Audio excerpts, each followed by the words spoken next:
प्रथम स्कंद सप्तम अध्याय। यह अश्वत्थामा द्वारा द्रौपदी के पुत्रों का मारा जाना और अर्जुन के द्वारा अश्वत्थामा का मानमर्दन। श्री शंकर जी ने पूछा, सूत जी, सर्वज्ञ एवं सर्वशक्तिमान व्यास भगवान ने नारद जी का अभिप्राय सुन लिया, फिर उनके चले जाने पर उन्होंने क्या किया? श्री सूत जी ने कहा, ब्रह्महिंदी सरस्वती के पश्चिम तट पर शम्याप्रास नाम का एक आश्रम है, वहां ऋषियों के यज्ञ चलते ही रहते हैं। वहीं व्यास जी का अपना आश्रम है, उसके चारों ओर बेर का सुंदर वन है।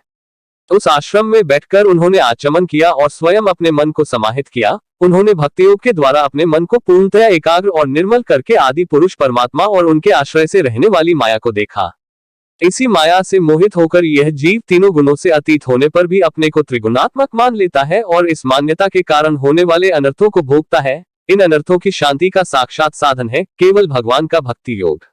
परंतु संसार के लोग इस परमहंसों की संहिता श्रीमद् भागवत की रचना की। इसके श्रवण मात्र से पुरुषोत्तम भगवान श्री कृष्ण के प्रति परम प्रेममयी भक्ति हो जाती है, जिससे जीव के शोक मोह और भय नष्ट हो जाते हैं। उन्होंने इस भागवत संहिता का निर्माण और पुनरावृत्ति करके इसे अपने निवृत्ति परायण पुत्र श्री सुखदेव जी को पढ़ाया। श्री शंकर जी ने पूछा, श्री सुखदेव जी तो अत्यंत निवृत्ति परायण है, उन्हें किसी भी वस्तु की अपेक्षा नहीं है, वे सदा आत्मा में ही रमण करते हैं, फिर उन्होंने किस लिए इस विशाल ग्रंथ का अध्ययन किया? श्री सूत जी ने कहा, जो लोग अज्ञानी हैं, जिनकी अविद्या की गांठ खुल गई है और जो सदा आत्मा में ही रमण करने वाले हैं, वे भी भगवान की हेतु रहित भक्ति किया करते हैं। क्योंकि भगवान के गुण ही ऐसे मधुर हैं, जो सबको अपनी ओर खींच लेते हैं। फिर श्री सुखदेव जी तो भगवान के भक्तों के अत्यंत प्रिय और स्वयं भगवान वेदव्यास के पुत्र हैं। भगवान के गुणों ने उनके हृदय को अपनी ओर खींच लिया और उन्होंने उससे विवश होकर ही इस विशाल ग्रंथ का अध्ययन किया। शंकर जी, अब मैं राजर्षि परीक्षित के जन्म, कर्म और मोक्ष की तथा पांडवों के स्वर्गारोहण की कथा कहता हूँ, क्योंकि इन्हीं से भगवान श्री कृष्ण की अनेकों कथाओं का उदय होता है। जिस समय महाभारत युद्ध में कौरव और पांडव दोनों पक्षों के बहुत से वीर वीरगति को प्राप्त हो चुके थे और भीमसेन की गदा के प्रहार से दुर्योधन की जांघ टूट चुकी थी, तब अश्वत्थामा ने अपने स्वामी दुर्योधन का प्रिय कार्य समझकर द्रौपदी के सोते हुए पुत्रों के सिर काटकर उसे भेंट किए। यह घटना दुर्योधन को भी अप्रिय ही लगी, क्योंकि ऐसे नीच कर्म की सभी निंदा करते हैं। उन बालकों की माता द्रौपदी अपने पुत्रों का निधन सुनकर अत्यंत दुखी हो गई। उसकी आंखों में आंसू छलछलाए, वह रोने लगी।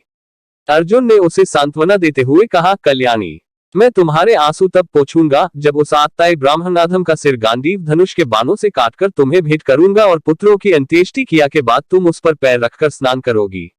अर्जुन ने इन मीठी और विचित्र बातों से द्रौपदी को सांत्वना दी और अपने मित्र भगवान श्री कृष्ण की सलाह से उन्हें सारथी बनाकर कवच धारण कर और अपने भयानक गांडीव धनुष को लेकर वे रथ पर सवार हुए तथा गुरुपुत्र अश्वत्थामा के पीछे दौड़ पड़े। बच्चों की हत्या से अश्वत्थामा का भी मन उद्विग्न हो गया था। जब उसने दूर से ही देखा कि अर्जुन मेरी ओर झपटे हुए आ रहे हैं, तब वह अपने प्राणों की रक्षा के लिए पृथ्वी पर जहां तक भाग सकता था, रुद्र से भयभीत सूर्य की भांति भागता रहा। जब उसने देखा कि मेरे रथ के घोड़े थक गए हैं और मैं बिल्कुल अकेला हूं, तब उसने अपने को बचाने का एकमात्र साधन ब्रह्मास्त्र ही समझा। यद्यपि उसे ब्रह्मास्त्र लौटाने की विधि मालूम न थी, फिर भी प्राण संकट देखकर उसने आचमन किया और ध्यानस्थ होकर ब्रह्मास्त्र का संधान किया। उस अस्त्र से अब दिशाओं में एक बड़ा प्रचंड तेज फैल गया। अर्जुन ने देखा कि अब तो मेरे प्राणों पर ही आ बनी है, तब उन्होंने श्री कृष्ण से प्रार्थना की। अर्जुन ने कहा, श्री कृष्ण, तुम सच्चिदानंद स्वरूप परमात्मा हो, तुम्हारी शक्ति अनंत है, तुम ही भक्तों को अभय देने वाले हो, जो संसार की धधकती हुई आग में जल रहे हैं। उन जीवों को उससे उबारने वाले एकमात्र तुम ही हो। तुम प्रकृति से परे रहने वाले आदि पुरुष साक्षात परमेश्वर हो। अपनी चित शक्ति स्वरूप शक्ति से बहिरंग एवं त्रिगुणमयी माया को दूर भगाकर अपने अद्वितीय स्वरूप में स्थित हो। वही तुम अपने प्रभाव से माया मोहित जीवों के लिए धर्मादि रूप कल्याण का विधान करते हो। तुम्हारा यह अवतार पृथ्वी का भार हरण करने के लिए और तुम्हारे अनन्य प्रेमी भक्तों के निरंतर स्मरण ध्यान करने के लिए है। स्वयं प्रकाश स्वरूप श्री कृष्ण क्या है, कहां से क्यों आ रहा है, इसका मुझे बिल्कुल पता नहीं है। भगवान ने कहा, अर्जुन, यह अश्वत्थामा का चलाया हुआ ब्रह्मास्त्र है। यह बात समझ लो कि प्राण संकट उपस्थित होने से उसने इसका प्रयोग तो कर दिया है, परंतु वह इस अस्त्र को लौटाना नहीं जानता। किसी भी दूसरे अस्त्र में इसको दबा देने की शक्ति नहीं है। तुम शस्त्रास्त्र विद्या को भली भांति जानते ही हो। ब्रह्मास्त्र के तेज से ही इस ब्रह्मास्त्र की प्रचंड आग को बुझा दो। सूत जी कहते हैं, अर्जुन विपक्षी वीरों को मारने में बड़े प्रवीण थे। भगवान की बात सुनकर उन्होंने आचमन किया और भगवान की परिक्रमा करके ब्रह्मास्त्र के निवारण के लिए ब्रह्मास्त्र का ही संधान किया। बाणों से वेष्टित उन दोनों ब्रह्मास्त्रों के तेज प्रलयकालीन सूर्य एवं अग्नि के समान आपस में टकराकर सारे आकाश और दिशाओं में फैल गए और बढ़ने लगे। तीनों लोगों को जलाने वाली उन दोनों अस्त्रों की बढ़ी हुई लपटों से प्रजा जलने लगी और उसे देखकर सबने यही समझा कि यह प्रलयकाल की सावर्तक अग्नि है। उस आग से प्रजा का और लोगों का नाश होते देखकर भगवान की अनुमति से अर्जुन ने उन दोनों को ही लौटा लिया। अर्जुन की आंखें क्रोध से लाल लाल हो रही थी। उन्होंने झपटकर उस क्रूर अश्वत्थामा को पकड़ लिया और जैसे कोई रस्सी से पशु को बांध ले वैसे ही बांध लिया। अश्वत्थामा को बलपूर्वक बांधकर अर्जुन ने जब शिविर की ओर ले जाना चाहा, तब उनसे कमलनयन भगवान श्री कृष्ण ने कुपित होकर कहा, अर्जुन, इस ब्रह्मनादम को छोड़ना ठीक नहीं है, इसको तो मार ही डालो। इसने रात में सोए हुए निरपराध बालकों की हत्या की है। धर्मवेता पुरुष असावधान, मतवाले, पागल, सोए हुए बालक, स्त्री, विवेक ज्ञान शून्य, शरणागत, रथहीन और भयभीत शत्रु को कभी नहीं मारते, परंतु जो दुष्ट और क्रूर पुरुष दूसरों को मारकर अपने प्राणों का पोषण करता है, उसका तो वध ही उसके लिए कल्याणकारी है। क्योंकि वैसी आदत को लेकर यदि वह जीता है तो और भी पाप करता है और उन पापों के कारण नरकागामी होता है।